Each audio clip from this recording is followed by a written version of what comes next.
Good day everyone, my name is Christina Lansamawa and I am a student nurse from Tarlac State University from BSN 1B, and for today I will be performing an evaluation checklist about the physical assessment of the patient's head, neck, as well as the regional lymphatics.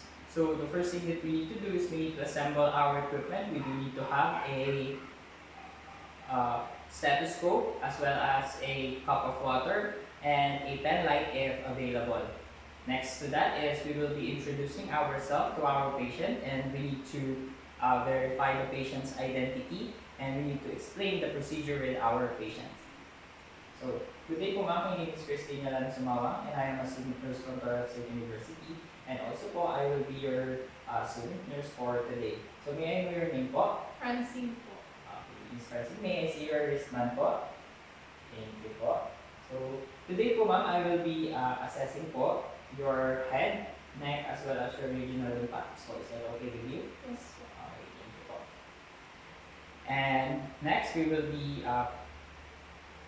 taking a history check in our patient. So, we will be asking our patient some various questions, such as the ma'am, nakaranas po ba kayo ngayon ng stiff neck po or pain po sa inyong neck?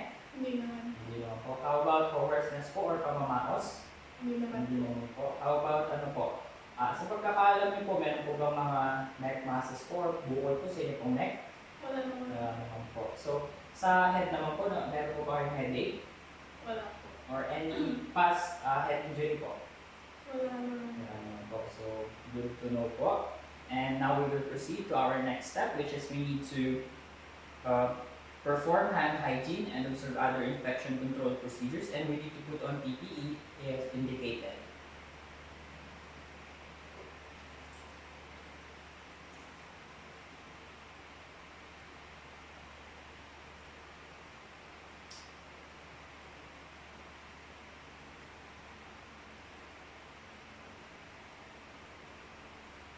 And for our next step, we need to explain the procedure with our patient, and we need to secure consent with our patient. Also, we need to instruct our patient that we will be touching the various parts of his or her head and various parts of the neck, as well as the regional lymphatics. So, ma'am, for today po, I will be touching po sa various parts of your head po, as well as the neck and regional lymphatics. So, is that okay with you po? Yes po. And I will be palpating it po, specifically with my hand po and with my fingers po. Is that okay po? Yes. Okay, thank you po. And for our next step, we need to provide a warm as well as a privacy and a well-lit room for our patient. Now, we will proceed to the actual assessment of the patient. We will proceed to the assessment of the head as well as the neck. So first thing that we need to do, we will be inspecting the head of our patient for its shape. So inspect pa lang po ma'am yung inyong pong shape ng inyong pong head. So sit po tayo na comfortable po. Okay, thank you po. So tingin lang po dito ma'am. So okay po. So as I can see po ma'am, as I have observed, symmetrical naman po ang inyong pong head at ang inyong pong sa neck po. So for our next step po is we will be palpating po yung inyong pong head. Okay lang po? So mag-start po ako sa inyong pong frontal area po, and parietal area, and occipital area. And lastly po sa inyong pong temporal area. So, habang pinalpate ko po kayo, mayroon po ba kayong mga naramdaman na mga pananakit po? Wala naman. Wala naman po. So, next po is papalpate ko po yung pong temporal artery. Okay lang po? Yes. So, meron po ba tayong naramdaman na pain? Wala po. Wala naman po. So, normal po ang ating findings. Wala naman pong contours or masses or any depressions po and tenderness sa inyong pong ulo po. After that po, we will be inspecting po yung inyong pong scalp and palpating it din po. Ayan na po. Yes. So, I will be partly yung hair po natin, titingnan lang po.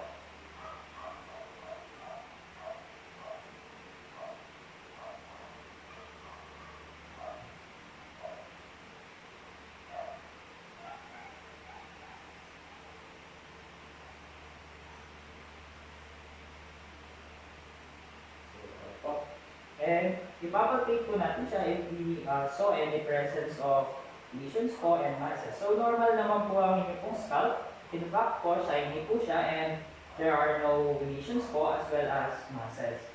So next po is i-inspect po natin na inyong pong face po. Is that okay po? So can you smile for me po? Okay, thank you. So normal naman po, there are no any unusual movements po sa inyong pong expression kapag nag-smile po. So, next po is titignan ko rin po yung inyong pong inspect ko po yung inyong shape po ng inyong face. So, normal naman po, it's in a oval shape. And also po, i-assess ko po yung kung symmetrical po ba yung inyong pong eyebrows, yung inyong pong eyes, yung nose po, as well as the mouth and the ears. So, tingin na po sa akin. Thank you po. So, normal naman din po ang pagkakaayos po ng ating alignment po ng ating eyebrows, eyes, nose, mouth, as well as the ears. So, next po is we need to palpate po and auscultate na po yung inyong pong mandible. Okay lang po? So, what we are going to do po is, first I need to locate po yung inyong pong temporomandibular joint. So, nandito po siya. So, I need you po ma'am to open your mouth and close it po. Okay. So, meron po ba kayong discomfort na naramdaman? Wala naman po. Wala naman po. So, based on my observations po, normal po ang inyong pong temporomandibular joint. So, wala pong nangyaring discomforts and smooth po ang inyong pong pag-open po and pag-close ng inyong pong mouth sa inyong pong temporomandibular joint po.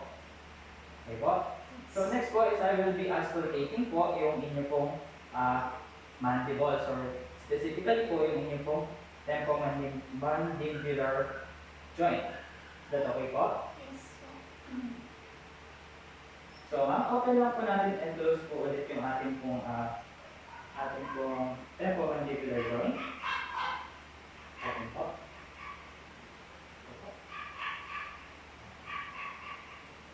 So, normal din naman po ang ating pong findings.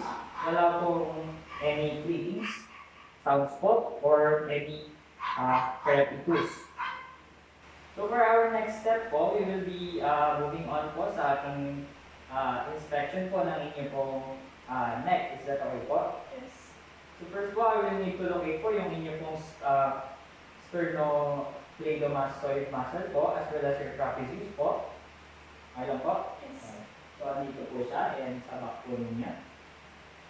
And what we're going to do po is I will be assessing po yung movement limitation po ng inyong pong neck. Okay po? So, I will have you po to, kaya niyo po bang ilagay po yung inyong pong chin po sa inyong pong chest? Yes po. Okay po, so try po natin 2 times. Okay po. 2. And from side to side po. 1, 2, 1, and 2. So, based on what I have observed po, meron po kayong full range of motion po sa inyo pong neck and there are no presence po of stoma or tracheostomy. So, now we will proceed po for the palpation of your neck. Okay lang po? Yes. So, pupunta po ako sa harapan ninyo and ipapalpate ko lang po ang inyong pong sternocleidomastoid muscle po. Is that okay po? So, based on what I have observed po, normal naman po ang inyong pong muscle po. And in fact po, there are no tenderness po as well as masses. Okay po. So, pupunta pa ako sa likod nyo, i-assess ko po inyong pong trapezius muscle. Okay lang po. So,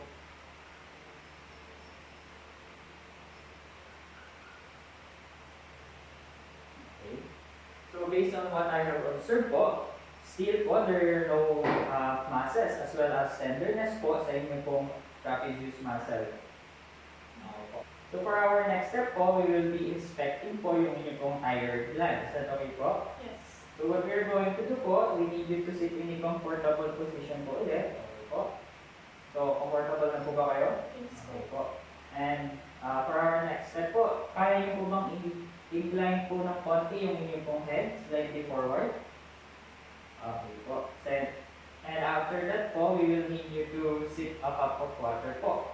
And pwede po ba kayong lumunok ng twice?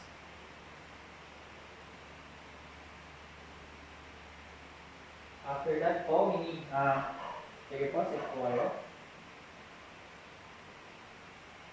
Hindi po.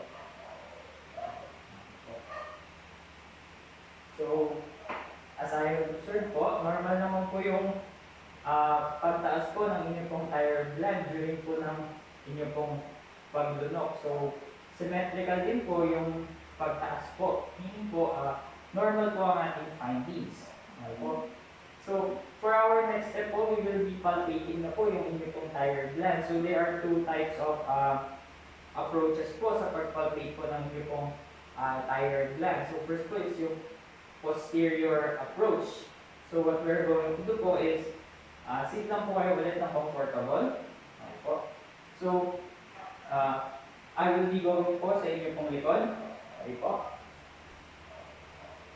And after that po, I will be putting my thumb po sa inyong pong likod and my other fingers anteriorly. And I will be putting po yung aking pong fingers sa inyong pong tracheal ring.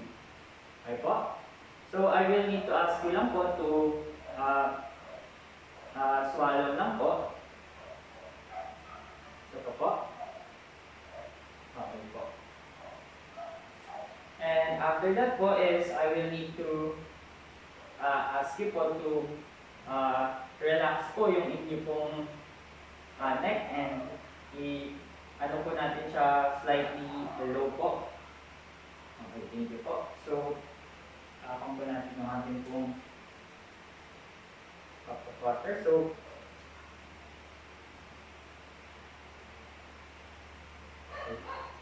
sit po tayo. Okay. Sa other side po. Okay po. So, okay naman po yung ating pong findings. So, normal po. And smooth po yung ating pong pag-swallow po. So, there is a consistency po and smoothness. And also po, there are no presence of any nodules po and tenderness or masses po sa inyong pong isthmus and sa inyong pong thyroid gland. So next po is we will be palpating naman po yung inyong pong thyroid gland in an anterior approach. Okay lang po? Yes. So, I will be, pupunta lang ako sa harapan nyo and tingin lang po sa akin. Okay po. So, bend po na slightly forward po yung ating pong neck. Pwede po ba naman ng konti dito? Okay, so,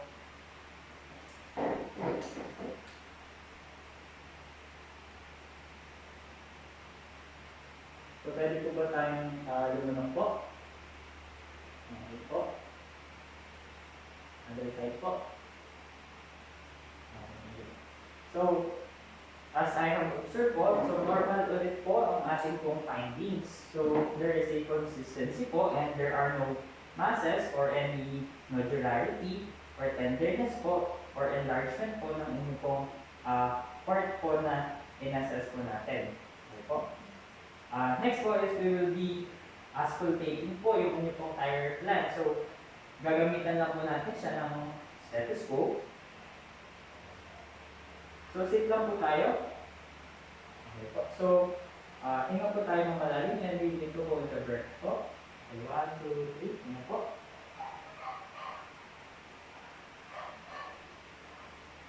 Other side po. Hinga po. Hold. Okay.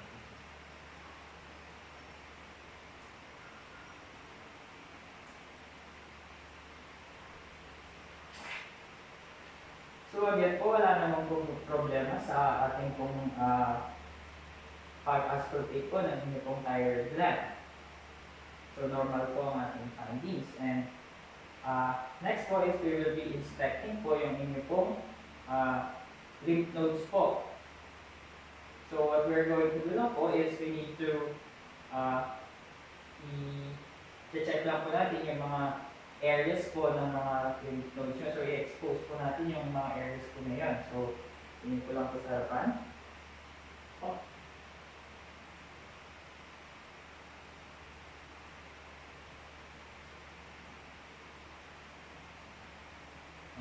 Okay po. And now we will be palpating the lymph nodes po. Is that okay po? So we will start po sa inyo pong head po, pababa po sa ating pong neck. So I will be using po my first 3 fingers in palpating po in a circular movement po. So sabihin nyo lang po sa akin kung meron po kayong nararanasan na pananakit po during my palpation po sa inyo pong mga lymph nodes. Okay lang po? So start po tayo.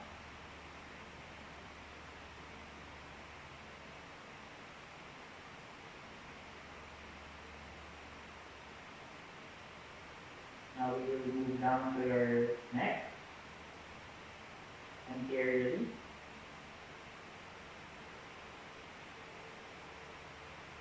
And posteriorly.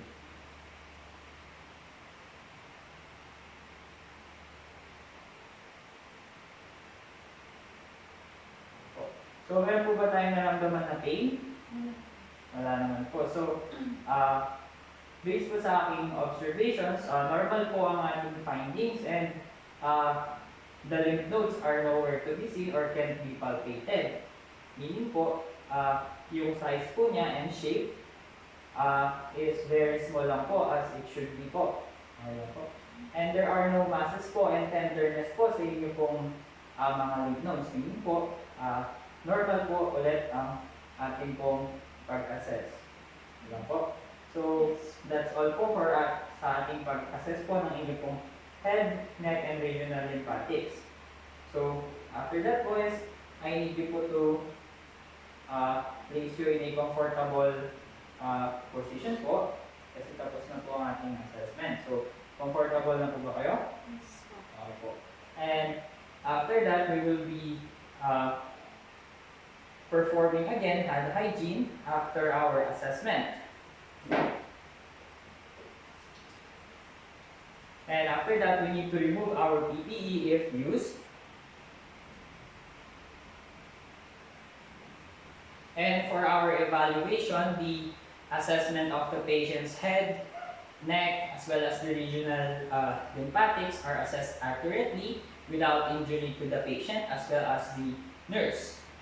And also, the patient verbalizes comfort. And for our documentation, we need to document our findings into a flow sheet of paper, as well as a computerized record. And also, we need to report abnormal findings to the appropriate person. And next is we need to document the site of our assessment. And that will be all for the assessment of the patient's neck, head, as well as the regional lymphatics. Thank you.